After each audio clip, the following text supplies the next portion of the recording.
Hey guys, what's happening? This is the first video for the channel. Figure I'd dive in and give you guys a quick look at the car, see what it started life as.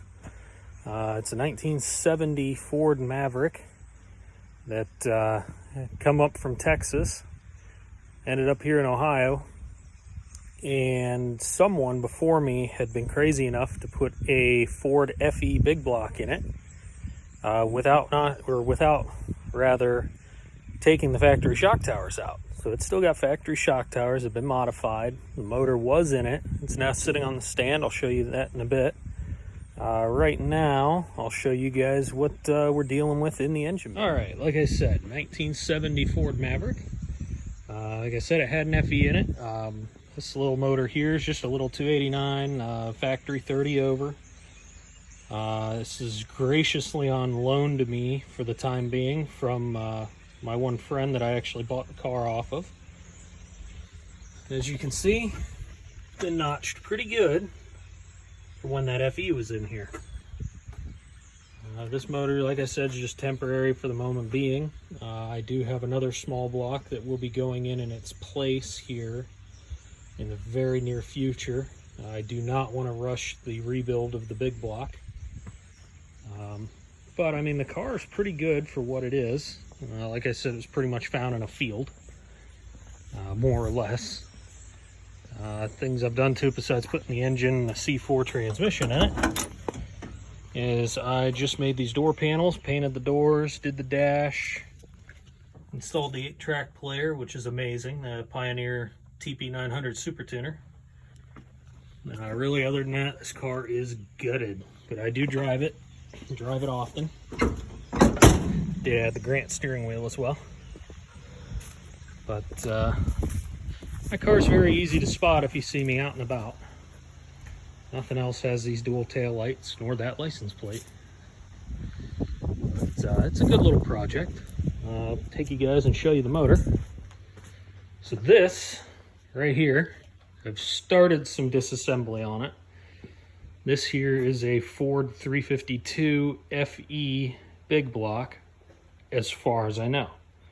Thing with FEs is it's very easy to disguise one FE as another. Some of the interesting things about this motor is the casting on the block right here. That says C6ME with a dash but no letter. There should be a letter here if there's a dash, but there's not. It's one of the interesting things about it. What I've been told is the ME is for Mercury. Let's see, what else we got interesting here. The timing cover, if I remember correctly, does not have a date on it anymore. Oh, there it is. So it's a 63 timing cover. I thought it was there. C3AE, C being 1960s era, and the 3 being the year, so 1963. I guess that's a hodgepodge of parts. I have no idea what's original to it, what's not. And then again, this could be original, just left over. Like I said, you can easily hide one FE as another because this number 352, that means nothing. You could have a 390 with a 352 on it. You could have a 427 with 352 on it. One of the things as well, this is a 65 intake manifold. I will quickly make sure of that. Yeah, now you can see it good. 65 intake. Casting date is 1965. This is the year, the month, and the day of the month. So I don't exactly remember off the top of my head which one is J, but this would be 65, whatever month this is, and the 10th day. Now, some of the other interesting things, these have been repainted black by the prior person. You can still see the blue underneath. This motor surprisingly fired up every time I turned the key. I never had an issue with it running. The problem was having it run well. Drove around just fine. You'd hammer on it, it'd pull and pull and pull and have unlimited torque for days. but towards the end of its life in the car, before I pulled it earlier this spring, I had a problem where it just wouldn't have the power, and it kept cutting out in the bottom end. Now, this did have a points ignition on it. I did replace the points last summer. I did do, points, cap, rotor condenser. I did check the dwell. I was like maybe 1 or 2 degrees off in the dwell. It was close enough. I was not about to mess with it.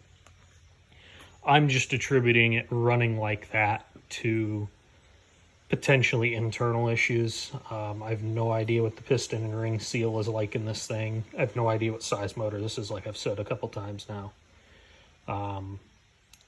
Never really smoked, never really leaked oil much. There were a couple places it did like the leak. Coolant was the main thing that would leak out of this thing, and boy was it ugly. I had driven this the first time. Very first time I drove it, I had this freeze plug fail on me. Now, I'm not going to pull that out right now because it's just absolutely disgusting. There's like maybe an inch of muddy sediment in the bottom of this block on both sides. And the drain plug on this side almost nearly rounded off, so that's an issue. And the one on the other side was a little petcock valve for draining, and the moment you touched it, it fell apart. So there's no draining it on that side of the motor anymore. Some of the other stuff that kind of goes along with the time frame of this engine is the manifold casting date. Once again, C6 AE. I haven't really cleaned off the date up here. This is 66. Matter of fact, let's do that now. See what it looks like. If we can even read it. Okay. So here's one of the things I was talking about. The dates not really matching these. Or rather, I should mention that. I haven't said it yet. But the little 2 dots right here under this number, that's a 2. Those little dots are to indicate that, this is a 2, not a 7. Just in case the bottom of it can't be read. The K, again, is the month, 14's a day. I have not checked the other manifold on the other side yet to see if it's the, close to that same date. If it was, we could match the manifolds up pretty good. Another thing I have not done is, well, this would actually be 72, I'm sorry. Now, the head casting, you cannot see it on this head. We can see it on the other if I can get over to it and actually get it to show up. If not, you're just going to have to take my word for it. Okay, you can just barely make it out. That is a C, a 6, a T, an E, and there is a -G in there as well. The G is right up there. So these are pretty decent heads. And when I actually get the intake off here in a little bit, the ports will show up. The ports on these C6TE-G heads are very, very large for an FE. Not quite some of the larger cubic inch engines, some of the special edition ones like Cobra Jet or side oiler or tunnel port or anything like that. But they are very, very large for just your run-of-the-mill passenger car FE. So the heads are worth reusing. I do plan on that. The big thing that's got to change on this motor is the intake and the cam. This motor has a limit where it does not like to make power above roughly, 4,700 RPM. It's like it runs out of breath. That is mainly attributed to the camshaft. The 2-barrel I'm not that worried about with, running out of steam. It was mainly the cam. Now the 2-barrel carb, I don't know if you guys know or anybody has heard this before. If you're not an FE person, if you know about FEs, you know this, or Fords for that matter. The carburetor spacers on Fords This one here is hollow. And as you can see, this is a 64 spacer. Now, thing about these, this is a PCV port. So this allows for your PCV to enter the back of the base plate and pull those vapors around and in. Problem with FEs, and all Fords for that matter, sometimes you'd get one of these spacers from the factory. It'd have a coolant passage here, and in here would be a tube that would run all the way around and back up and over and out.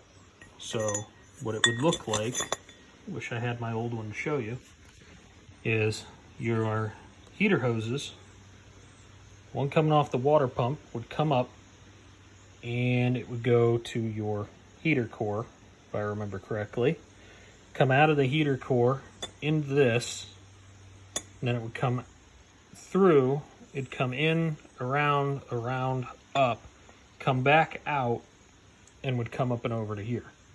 I believe that's how it was. If not, it was water pump to here, around, heater box back to here. I think that's how it was.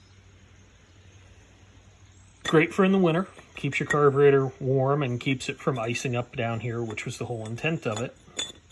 Problem with that, in the summer, you got hot coolant going through here. You got that coupled with a large engine, small engine bay, and summer temperatures.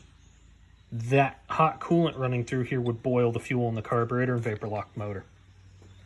So it's not a good thing. So one of the big things I'm going to do here really quick, this is not going to be a full tear down of this engine.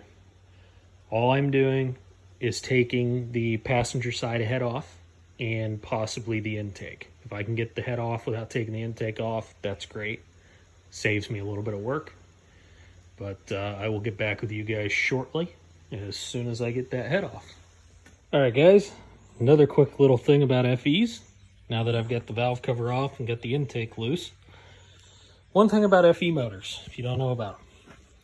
The head is actually split into two pieces, more or less. There's, well, kind of, sort of. The head is its own component, but for the valve cover rail, the last maybe fifth of it is intake manifold. It's very easy to quickly determine that by the seam here where the intake gasket sits. Another easy way to tell if it's an FE or not, besides that seam, because all FEs had that, is there's only 5 valve cover bolt holes. So there's 3 on the top, 2 on the bottom. These heads, or at least this head, is a 65 head, whatever month H is, on the 30th day.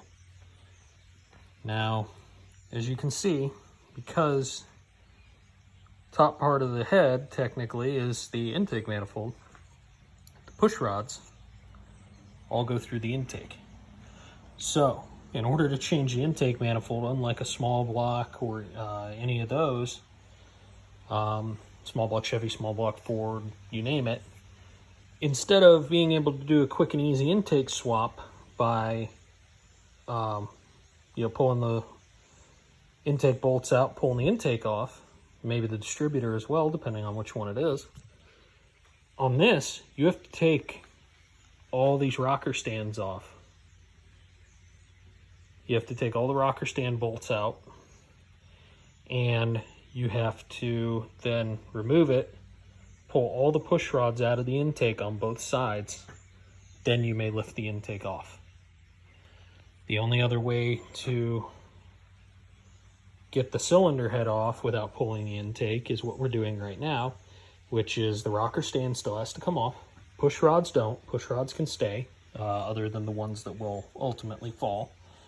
The ones that actually go through a guide hole should be okay, but the other ones will have to come out. The rocker stand has to come off. And once that is done, we cannot lose these bolts because they are special. I'm not sure if it's this one or this one, but one of these two. is actually the oiling one. There's a special oil passage that comes up through the block, through the head, up and around the bolt, so the shank of the bolt is actually thinner than normal to allow oil to flow around it. The oil comes up, flows down either side of the shaft, and comes up and out of the rocker arm, up and in here, lubricates the tip of the push rod, and then oil comes down and lubricates the top of the valve. These push rods in FE motors are non-oiling. There is no oil that runs up through the push rod. They are solid, so they are pretty robust. Sad part is they will bend. Even though they are robust, they will bend if things go wrong in here. This is for a hydraulic flat tappet cam, due to there being no adjusters. If it had adjusters, we'd be dealing with a mechanical flat tappet. Eventually down the road, between this engine and another one that I have in the back, which is a bare early 70s 390 block, that will be getting a special build done to it in the future. It will be getting aftermarket roller rocker shafts with the adjusters, because I plan on putting a mechanical roller cam in that engine. This one for now is either going to get a hydraulic flat tappet to replace this one, or it will be getting a hydraulic, sorry about that, a bee just flew at me. This will be getting either hydraulic flat tappet or a hydraulic roller. Thus, I can leave these. One of the other big problems with FEs is they don't really like a lot of load put on the end of the rocker shafts here. They do break right off the end here. It's too much load on this last rocker. They do break. They do make a little frame stand that goes here to support either end of the rocker shaft. I would like to get those at some point. And these trays also, you have to make sure these trays underneath the rocker shaft are on correctly, because they help divert oil from splashing all over the valves, and it redirects them to the drains or back to the push rods. It actually catches, yeah, right here you can see one of the drain backs. There's one there, one there, one there. But it's a cool little motor. Like I said, I just got to take these frame stands off. It's 1, 2, 3, 4, 5, 6, 7, 8, 9, 10. It's 10 head bolts. Should have it off of here pretty soon. Alright guys, I just got the head off. Unfortunately, I don't have my GoPro or anything like that to set up to take a time lapse. So, unfortunately, I don't have the video taking this one head off. Definitely try and do that for the next video of the complete disassembly. That will not be coming until the spring. In the meantime, probably the next video I'll be doing is, I hate to say it, a teardown of the 306 I just built and haven't even run yet, in an effort to put aluminum heads on it in place of the GT40Ps I originally was going to run on it. I might go a little more in depth. Instead of just swapping out the heads, I may go a little bit farther. If I have the money and I can swing it, I might even drop the rotating assembly, which I just put new pistons on and had rebalanced. Might be pulling that out. Might be putting a 331 kit in that block and having enough compression to use my YN tunnel ram for small block Ford, that the same buddy that I bought the FE and my car off of, that he actually found for me through one of his buddies. So I really would like to use that. I'd love to get that in the car. I think it'd look killer, especially down the road with the plan of this FE to potentially straight axle the car and put the FE back in it. That way I can run fender well headers and actually get really good performance out of this block. Sadly, in order to fit in the car, gotta put exhaust manifolds on it. No way around it.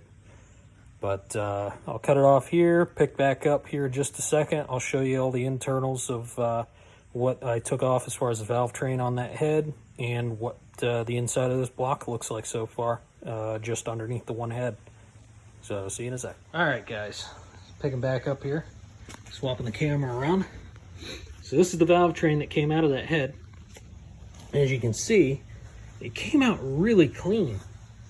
There's a little bit of sludge on the splash guard. Other than that, the rest of the valve train came out pretty good. Push rods look really good. None of them look bent so far. They're just a little carboned, a little dirty. Now, I was talking about that special bolt that they use for the oiling. Now, I said I didn't know if it was this stand or this stand. It happens to be this one, and I will show you guys the difference in the shank. Let me get this other bolt out here. Now, if you look real close, you can see the shank of this bolt is uniform all the way down to the threads. This one, you can see the step in it. So once again, the step, no step, step. Now the reason for that is this particular stand, if I can get it around, it looks like it's normal, but it actually allows just enough oil to come up and through, unlike this one, which pretty much the same way, but tighter up here where it doesn't allow oil. Now, in here where that step is, it allows the oil to flow either way down the rocker shaft. Now, on this head, you can see standard hole, standard hole, standard hole. I'll come back to the other one. Non-standard. You see the oil passage. So this is an oil passage. There is an oil galley hole right here. The oil would come up and through and in, and would come around the outside of that bolt where that step is and allow oil to come up. And that oil would then feed the rocker shaft. Now, these heads, like we said in, I think, the other video, or a little segment of this one rather, these are 65 heads. I keep wanting to say 55 because of my buddy's 55 Fairlane that might show up in a couple videos. Thing about these C6 TE-G heads, they have very, very large intake ports, as I've said. These ones are really well cast. I mean, they almost feel like somebody's put some work into these. Wouldn't surprise me. That is your exhaust crossover right here, and there's one on the other head and crosses the intake. Oil drain back there as well. So these heads are really good. I do intend on running them. I don't know if I can flip it over and you can see. Yeah, you can't really see the chambers because it's dark.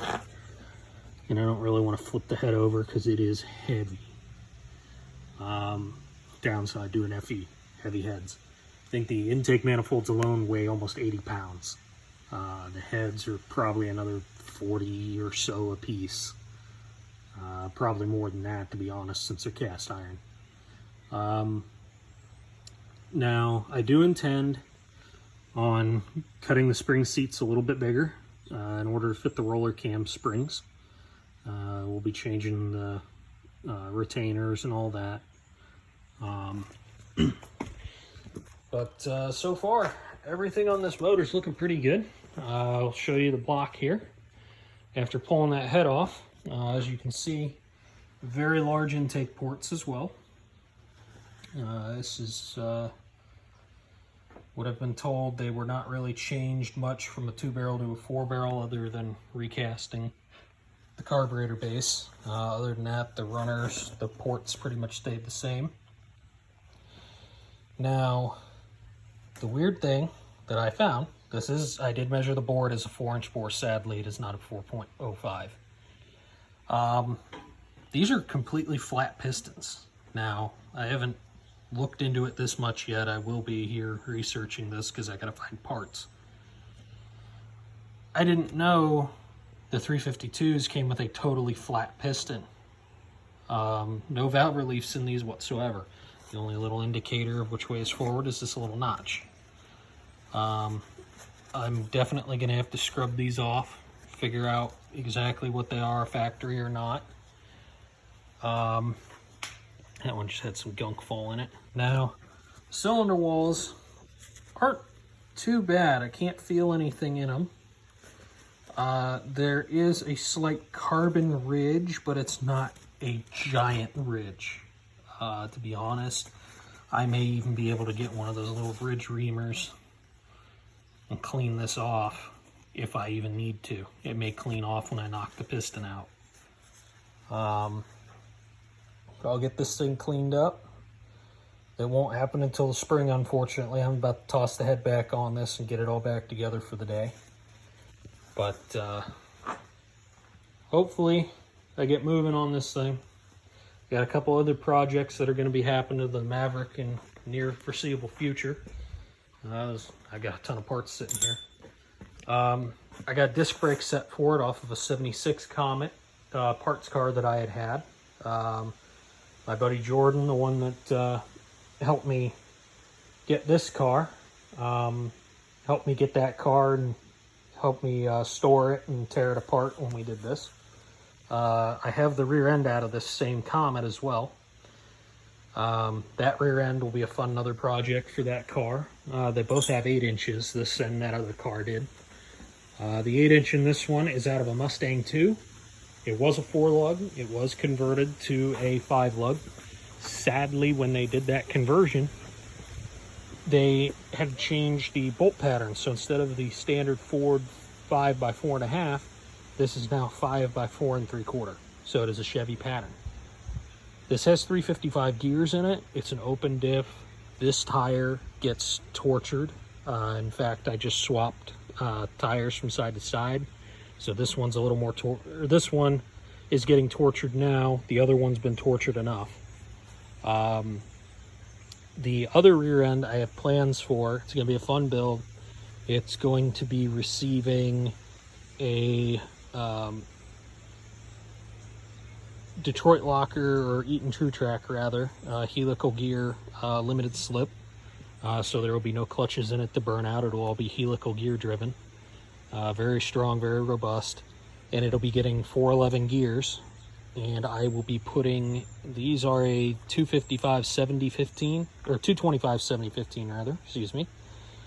This car originally, when I got it, came with a 275/60/15. It was a big tire. They almost came about that far out from the fender, but it was cutting on the inner lip because the back end of this car is still at stock height. It's not quite enough to fit those rims because they would stick out. So I've got shackles to raise the back end up.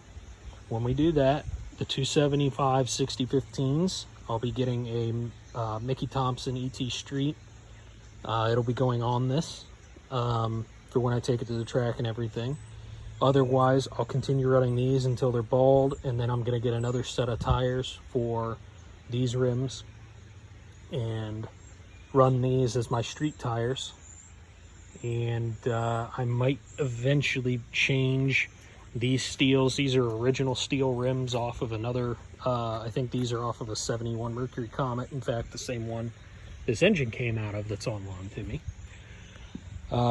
Those will be getting changed out for a newer gloss black 14 by, I believe it's 4.5 steel. And it'll be getting the actual Maverick center caps, which I will show in another video when it gets closer to time for those to go on. Now, the rims that will be replacing these with the 275s are going to be a 15 by 10 steel rim that will look like those, and it'll go on here and have a very deep dish, and it'll get a hubcap as well. This car is pretty good as far as body. It does need a little bit of body work. I've scuffed a couple places here and there to get rid of a little bit of surface rust. Matter of fact, there's been a couple places I've repainted, just quick little sprays. But for the most part, this car will eventually be all gloss black with the red interior. I do need to get new seats for it. They will be black and red as well if I can swing it. I don't have any plans to put carpet in this car. I don't have any plans to put in sound deadening in this car. There's not even a headliner in this thing. It's all in the, I guess you could say, in the name of weight savings. Although it's a light car as is, I don't really need to save a whole lot. The exhaust system will be getting changed here soon. Once the other engine goes in it, I think I'm going to run a full exhaust. For right now, kind of ends right there. It's a little loud. It's not bad. I like it, but you know, you get on it a little bit, you can't hear yourself think. So I eventually am going to run the exhaust a little bit farther back and run it more correctly. This is all done with clamps, either whether it be band clamps or U-bolts clamps. Heck, it's even held up by coat hangers. Those are what I'm using as my exhaust hanger, is a piece of coat hanger. I just quick and easy, quick and dirty did it. In fact, you can see the original color of the car right there, which is hilarious because the last car that I owned before this one was a 71 Mercury Comet. Funny enough, bought that off of the same friend this engine came from and the same friend this car came from. Same color. So I can't get away from that green, although I do like the black of this car. So, hope you guys enjoyed this little quick video, and try and get back to you guys here maybe in the next couple weeks or months or something here, whenever I got some free time, and get you guys a little bit more of an update on what's going on with this. Unfortunately, once winter sets in, it's, you know, we got our snow. A lot of the work that I'll be doing will not be to the car anymore. The work is going to be done to the engine, not this FE motor rather, but the small block, the 306. That'll hopefully be what I start working on. And I gotta flip this motor over. It just started dripping out the dipstick tube. I expected that earlier. So anyways, guys, thanks for watching the video, and catch you later.